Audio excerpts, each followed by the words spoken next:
आज के इस कार्यक्रम के मुख्य अतिथि माननीय मुख्यमंत्री परम पूज्य आदरणीय योगी आदित्यनाथ जी, सनातन धर्म के ध्वजवाहक, प्रभु श्री राम के 500 वर्षों के वनवास को खत्म कर उन्हें राम जन्मभूमि में प्रतिस्थापित करने वाले, उपेक्षित अयोध्या जी को वैश्विक मानचित्र पर सम्मान दिलाने वाले और गाजियाबाद से गाजीपुर तक गुंडों, माफियाओं, दुष्टों का दमन कर प्रदेश को प्रगति की ओर ले जाने वाले गोरक्ष पीठाधीश्वर परम पूज्य योगी आदित्यनाथ जी का मैं कटहरी की जनता की ओर से चाहता हूं कि एक बार सब लोग खड़े होकर के तालियां बजा करके माननीय मुख्यमंत्री जी का अभिवादन करेंगे।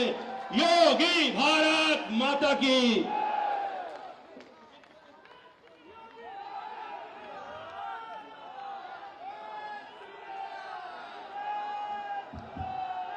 भारत माता की, भारत माता की, भारत माता की। गंगे मैया की, गंगे मैया की, सरयू मैया की, सरयू मैया की। शिव बाबा धाम की, शिव बाबा धाम की, श्रवण क्षेत्र धाम की, श्रवण क्षेत्र धाम की। जय श्री राम, जय जय श्री राम।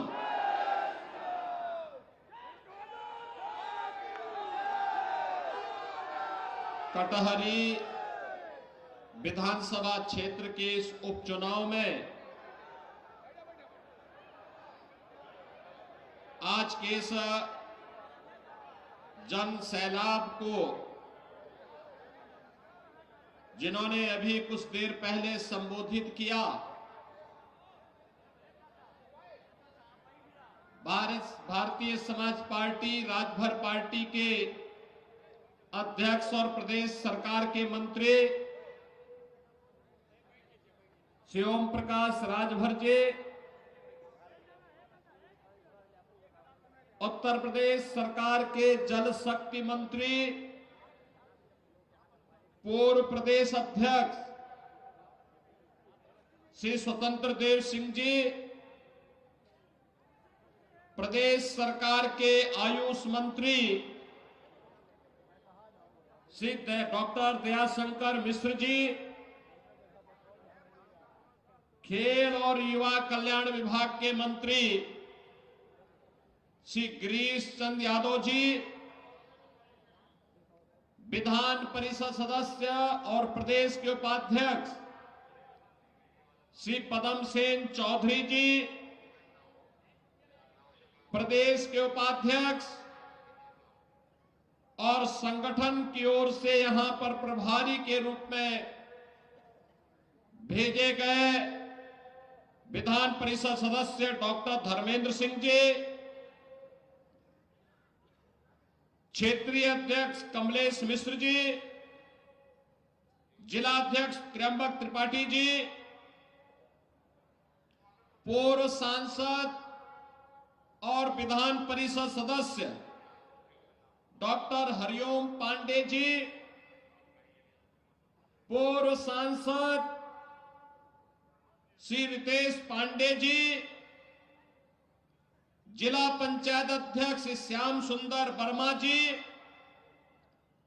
भारतीय जनता पार्टी के वरिष्ठ नेता श्री अवधेश द्विवेदी जी, भारतीय जनता पार्टी के पूर्व जिलाध्यक्ष श्री रमाशंकर सिंह जी, युवा समाज सेवी श्री अजीत सिंह जी, आज के इस चुनावी रैली में उपस्थित भारतीय जनता पार्टी, सोहेलदेव समाज पार्टी, निषाद पार्टी और अपना दल के सभी पदाधिकारीगण और भारी संख्या में आज के इस चुनावी सभा में भारतीय जनता पार्टी और एनडीए प्रत्याशी श्री धर्मराज निषाद को अपना आशीर्वाद प्रदान करने के लिए उपस्थित मेरे सभी उपस्थित बहनों और भाइयों, मैं सबसे पहले शिव बाबा धाम और सनवा क्षेत्र धाम की इस पावन धरा को कोटि कोटि नमन करते हुए आप सभी का मैं हृदय से अभिनंदन करता हूं, स्वागत करता हूं। बहनों और भाइयों, चुनाव चल रहे हैं। चुनाव अभी हाल ही में हरियाणा विधानसभा का संपन्न हुआ है। महाराष्ट्र और झारखंड विधानसभा के चुनाव के साथ ही अब उत्तर प्रदेश की 9 विधानसभा क्षेत्रों में उपचुनाव भी चल रहे हैं। उत्तर प्रदेश, हरियाणा ने शुरुआत कर दी। तीसरी बार लगातार भारतीय जनता पार्टी की सरकार हरियाणा के अंदर बनी है। लोगों ने देखा, समझा, ये इंडी गठबंधन, कांग्रेस समाजवादी पार्टी का जो गठबंधन है, एक खतरनाक है ये देश के लिए, समाज के लिए। इसलिए किसी भी हालत में इसको नहीं आने देना है। और जनता जनार्दन ने जो फैसला लिया, 2/3 से अधिक सीट भारतीय जनता पार्टी की झोली में डाल करके हरियाणा के अंदर तीसरी बार मोदी जी, प्रधानमंत्री मोदी जी के आह्वान पर भारतीय जनता पार्टी के हैट्रिक लगा करके तीसरी बार सरकार बनाने का काम किया है। हरियाणा में मालूम है जनता ने क्या कहा? जनता जनार्दन एक ही बात कहती थी, जब अयोध्या के बारे में उनको जानकारी मिलती थी तो लोग कहते थे कि अयोध्या में 500 वर्षों का इंतजार क्यों करना पड़ा था? क्योंकि बंटे थे और इसीलिए कटे थे। एकजुट होकर के मोदी जी के नेतृत्व में जैसे देश ने लड़ाई लेनी शुरू की, अयोध्या में राम मंदिर के मुद्दे का समाधान भी हो गया। भगवान राम अपने धाम में विराजमान भी हो गए। और बहनों और भाइयों, देश की सीमा भी सुरक्षित हो गई। याद करिए, 2014 के पहले कांग्रेस नेतृत्व की सरकार हुआ करती थी। समाजवादी पार्टी बिन मांगे समर्थन देती थी और पाकिस्तान घुसपैठ करता था, आतंकी वारदात करता था, चीन भारत की सीमा में घुसता था। हम लोग आवाज उठाते थे। सांसद के रूप में मैं, हरिओम पांडे जी, ये लोग संसद में आवाज उठाते थे कि भाई देश के दुश्मन देश की सीमा के अंदर घुस रहे हैं, इनका मुंह तोड़ जवाब दो। तो ये लोग कहते थे, इंडी गठबंधन के लोग जो आज हैं, कहते थे अरे संबंध खराब हो जाएंगे। और आज अगर दुश्मन भारत की सीमा में घुसता है तो जैसे को तैसा मार करके उसकी ध्वजियां उड़ा दी जाती है दुश्मन की, और फिर एयर स्ट्राइक और सर्जिकल स्ट्राइक करके आज भारत के बहादुर जवान पाकिस्तान के अंदर घुसते हैं और पाकिस्तान दुनिया के मंचों पे चिल्लाता है कि साहब बकस दो, एक बार जान बचा दो, बस ये भारत कभी भी तबाह कर देगा। ये नया भारत है, ये नया भारत है। छेड़ता नहीं, लेकिन कोई छेड़ेगा तो उसको छोड़ता भी नहीं है। ये नया भारत है, अपने सम्मान और अपने स्वाभिमान की रक्षा करना जानता है। और एक कांग्रेस और समाजवादी पार्टी के लोग तो याद करिए, एक साल पहले 31 अक्टूबर को राष्ट्रीय एकता दिवस के रूप में लौह पुरुष सरदार वल्लभ भाई पटेल जी की जयंती को पूरे देश के अंदर हम लोग मना रहे थे। समाजवादी पार्टी उस दिन भारत के विभाजन के लिए जिम्मेदार जिन्ना की जयंती मना रहा था।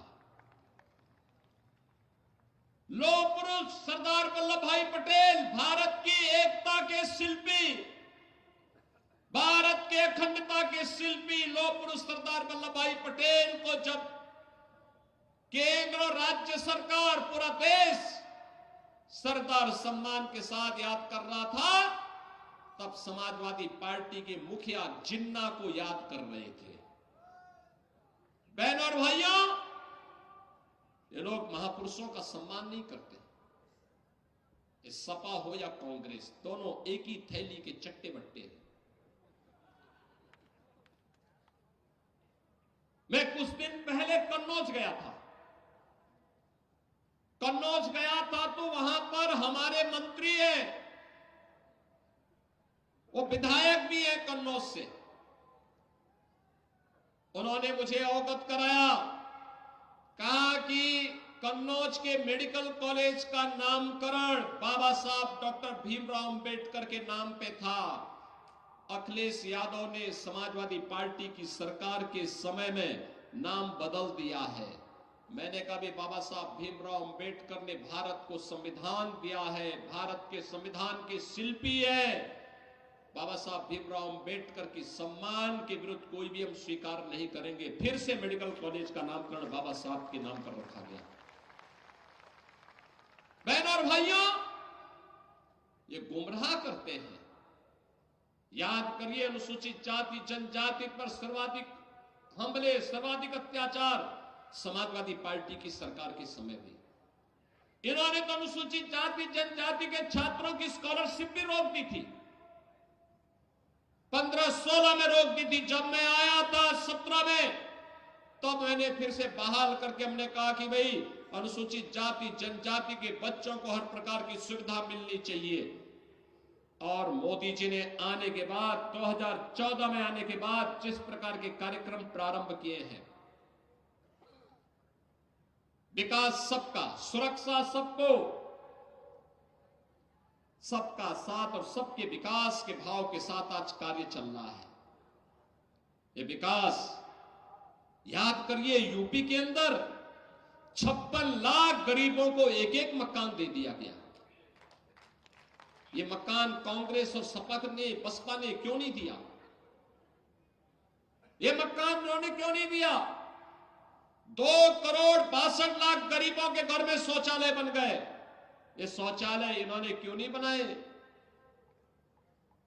10 करोड़ गरीबों को 5 लाख रुपए की आयुष्मान भारत की सुविधा, वे जाएंगे किसी भी इंपैनल्ड हॉस्पिटल में जाकर के अपना उपचार करा लेंगे। इन्होंने पहले क्यों नहीं दिया? और अब तो मोदी जी ने घोषणा कर दी है, 70 वर्ष से ऊपर के हर व्यक्ति को प्रतिवर्ष 5 लाख रुपए की स्वास्थ्य की सुविधा उपलब्ध कराएंगे, फ्री में उपलब्ध करवाएंगे। बहनों और भाइयों, 12 करोड़ किसानों को प्रधानमंत्री किसान सम्मान निधि का लाभ, 15 करोड़ गरीब उत्तर प्रदेश के अंदर फ्री में राशन की सुविधा का लाभ प्राप्त कर रहे हैं। फ्री में राशन अप्रैल 2020 से लगातार दे रहे हैं और मोदी जी ने कहा 5 साल तक आगे भी ऐसे मिलता रहेगा, कोई कोताही नहीं, गरीब को हर प्रकार की सुविधा देंगे। एक और लोक कल्याणकारी ये कार्य, दूसरी तरफ विरासत और विकास का अद्भुत संगम। मैं पूछना चाहता हूं बहनों और भाइयों, जो लोग आज सपा का प्रत्याशी बनकर के परिवारवाद का गढ़ बना देना चाहते हैं कटहरी को, मैं पूछना चाहता हूं उनको, अयोध्या में जब रामलला 500 वर्षों के बाद विराजमान हो रहे थे, तब इन्होंने राम मंदिर का विरोध क्यों कर रहे थे? मुझे बताइए, शिव बाबा धाम के लिए इन्होंने कुछ नहीं किया, जबकि यहां के हर गरीब की श्रद्धा का केंद्र है। श्रवण क्षेत्र धाम के विकास के लिए इन्होंने कुछ नहीं किया, लेकिन भारतीय जनता पार्टी की डबल इंजन सरकार अयोध्या में राम मंदिर के निर्माण और अयोध्या के सुंदरीकरण के साथ साथ शिव बाबा धाम और श्रवण क्षेत्र धाम के सुंदरीकरण के कार्यक्रम को भी तेजी के साथ आगे बढ़ाने का काम कर रही है। बहनों और भाइयों, ये क्षेत्र तो प्रखर समाजवादी चिंतक डॉक्टर राम मनोहर लोहिया की भी पावन भूमि के रूप में जाना जाता है। याद करिए, एक समय देश के अंदर समाजवादी आंदोलन को नेतृत्व कौन दे रहे थे? जयप्रकाश नारायण जैसे पुरोधा, डॉक्टर राम मनोहर लोहिया, आचार्य नरेंद्र देव, स्वर्गीय चंद्रशेखर जी, श्री जनेश्वर मिश्र जी, ये लोग समाजवादी आंदोलन को नेतृत्व देते थे। और आज की समाजवादी पार्टी क्या हो गई है? देख सपाई बिटिया घबराई, देख सपाई बिटिया घबराई। एक निषाद बेटी के साथ अयोध्या में ये समाजवादी नेता मोइन खान किस प्रकार की कृत्य कर रहा था, जेल के अंदर उसको इसीलिए भेजा गया और समाजवादी पार्टी उस दुष्कर्मी को फिर भी अंतिम समय तक बचा करके क्लीन चिट दे रही थी। कन्नौज के अंदर एक दलित बेटी के साथ क्या व्यवहार ये लोग कर रहे थे? आपने लखनऊ में देखा होगा, उस दिन भारी बारिश पड़ी थी और एक बेटी अपने परिवार के साथ मोटरसाइकिल से जा रही थी। ऐसे ही एक उच्छृंखल सपाई के द्वारा उस बेटी को मोटरसाइकिल से गिरा करके किस प्रकार से अपमानित किया जा रहा था। जब हम लोगों ने जेल के अंदर डाला तो समाजवादी पार्टी के लोगों ने थाना घेराव किया। वो तो पुलिस का डंडा था, ये सपाई उसके कारण भाग गए, नहीं तो ये जो गुंडागर्दी के लिए। और बहनों और भाइयों, मैं तो आपसे कहने के लिए आया हूं, ये समाजवादी पार्टी ये पीडीए की बात तो करती है, लेकिन मैं आपको बताऊं इनका पीडीए क्या है। ये प्रोडक्शन हाउस ऑफ दंगाई एंड अपराधी है। ये एक नई परिभाषा इसको हम दे रहे हैं, प्रोडक्शन हाउस ऑफ दंगाई एंड अपराधी। याद करिए, प्रदेश का कोई भी जितना बड़ा अपराधी और माफिया होगा, जितना बड़ा वह दंगाई होगा, वह समाजवादी पार्टी के इस प्रोडक्शन हाउस का ही हिस्सा होगा। याद करिए, यही क्षेत्र है, खान मुबारक भी इन्हीं का शागिर्द था कि नहीं था? मुख्तार अंसारी भी इनका शागिर्द था, अतीक अहमद भी इनका शागिर्द था, जिन्होंने गरीबों को लूटा, कमजोरों की जमीनों पर कब्जा किया, संपत्ति पर कब्जा करके सामाजिक ताने बाने को छिन्न भिन्न करते थे। और जब डबल इंजन की सरकार आई और सरकार ने अपना वास्तविक रूप इनको दिखाया, तो राम नाम सत्य है होने में भी देर नहीं लगी।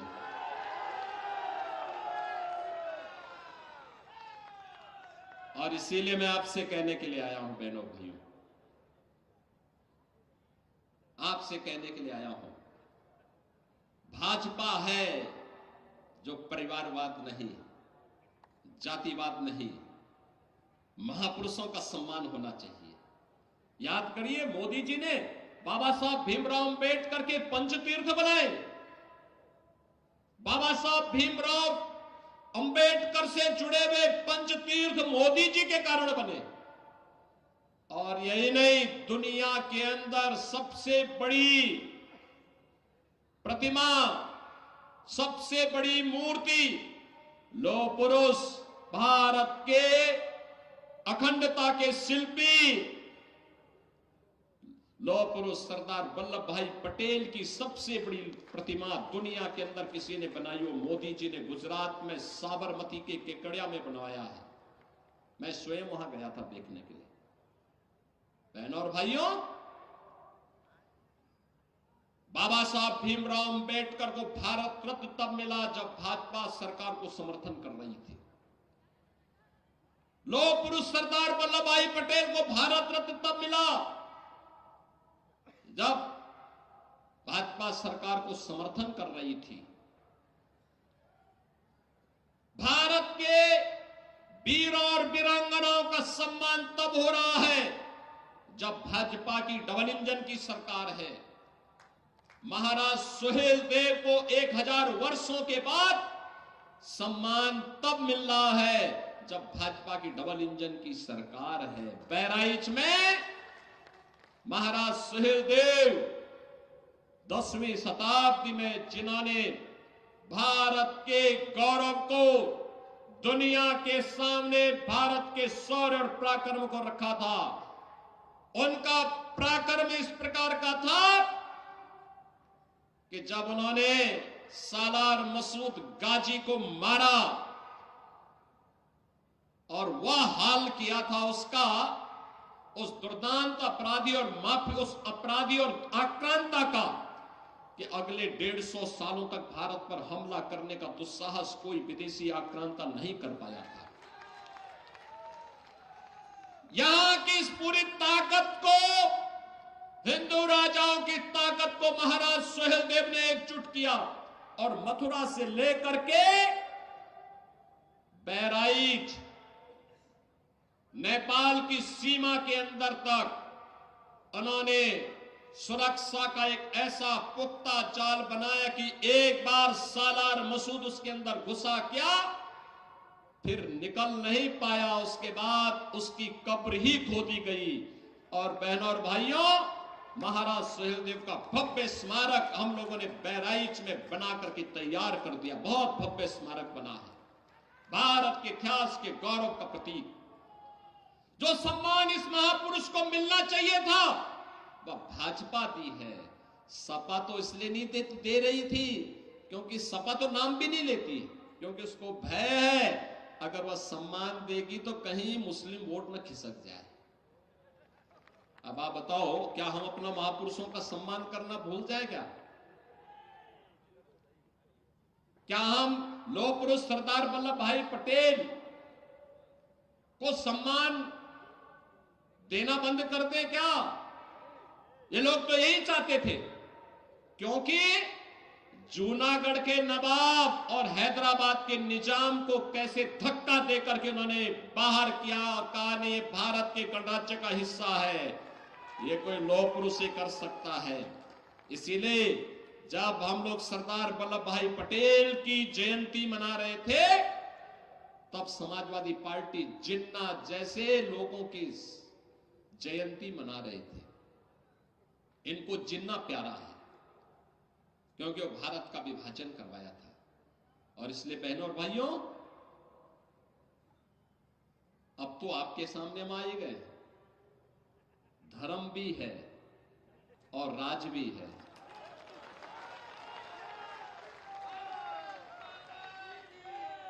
बहनों और भाइयों, धर्मराज भी है और भगवान राम अयोध्या में विराजमान हो गए हैं, तो निषाद राज से मैत्री का एक नया सेतु बंध भी तैयार हो रहा है। और इसीलिए मैं आप सबसे अपील करने के लिए आया हूं, इस उम्र में निष्ठा के साथ कार्य करते हुए इन्होंने पूरी मजबूती के साथ कार्य किया है। और मेरी आप सबसे अपील है, एक अवसर दे दीजिए, धर्मराज निषाद को एक अवसर दीजिए, एक अवसर दीजिए। बहनों और भाइयों, विकास और सुरक्षा की चिंता मत करिए, वो जिम्मेदारी हम लोग ले रहे हैं। कटहरी एक सुंदर नगरी के रूप में बचेगी, आगे बढ़ेगी। अयोध्या के विकास कार्यों का लाभ कटहरी को प्राप्त होगा, अंबेडकर नगर जनपद को प्राप्त होगा। और इसीलिए मैं आपसे कहने के लिए आया हूं, धर्मराज निषाद को भारतीय जनता पार्टी नेतृत्व ने इसी भाव के साथ उतारा है। और आपसे कहने के लिए मैं आया हूं कि बहनों और भाइयों, चूकना मत। जिन लोगों ने यहां के विकास को बाधित किया है, जो लोग अंबेडकर नगर के मेडिकल कॉलेज को पूरी तरह तबाह करने के लिए जिम्मेदार हैं, अंबेडकर नगर और कटहरी के विकास में जो बैरियर है, इस बैरियर को हटाइए और धर्मराज को ला करके विकास की गति को तेज कर दीजिए। बहनों और भाइयों, मैं आपको इस बात के लिए आश्वस्त करने के लिए आया हूं, प्रधानमंत्री मोदी जी के नेतृत्व में काम केवल और केवल भाजपा कर सकती है। भारतीय जनता पार्टी इस दिशा से आज आपके पास आई है। ये जो माफियाओं का प्रोडक्शन हाउस बनकर के समाजवादी पार्टी जनता को तबाह कर रही है, उसको फिर से इजाजत मत दीजिए। इनके मंसूबे अच्छे नहीं हैं, इनके कृत्य अच्छे नहीं थे। ये दंगा कराते थे, अराजकता फैलाते थे, बेटी और बान की इज्जत के साथ खिलवाड़ करते थे। बहनों और भाइयों, इनको दोबारा मौका देने की आवश्यकता नहीं। यही अपील करते हुए आप सबसे मेरा अनुरोध है, 20 नवंबर को कटहरी के भाग्य का फैसला आपको करना है। कटहरी, और इसीलिए हम आपके बीच आए हैं, मंच आपसे अपील करने के लिए आया है। धर्मराज निषाद को एक अवसर दीजिए। आप अवसर देंगे? देंगे? सभी लोग सहमत हैं? घर घर जाएंगे, धर्मराज निषाद बन करके स्वयं घर घर से वोट मांगने के लिए जाएंगे। सभी माताएं, बहनें, नौजवान, सभी लोग सहमत हैं? सभी लोग सहमत हैं? अपना पूरा आशीर्वाद देंगे इनको? तो बहनों और भाइयों, मैं भी आपको आश्वस्त करता हूं, विकास में कटहरी भी एक नया मॉडल प्रस्तुत होकर के आगे बढ़ेगा। यहां के मेडिकल कॉलेज की तस्वीर को बदल करके रख देंगे अंबेडकर नगर के। यहां पर शिव बाबा धाम हो या श्रवण क्षेत्र धाम, ये भी अब सुंदरीकरण की एक नई बृहद योजना के साथ आगे बढ़ेंगे। सभी लोग सहमत हैं? 20 तारीख को वोट देकर के धर्मराज निषाद को भारी बहुमत से विजयी बना के भेजेंगे। तो फिर मेरे साथ बोलेंगे, भारत माता की, भारत माता की।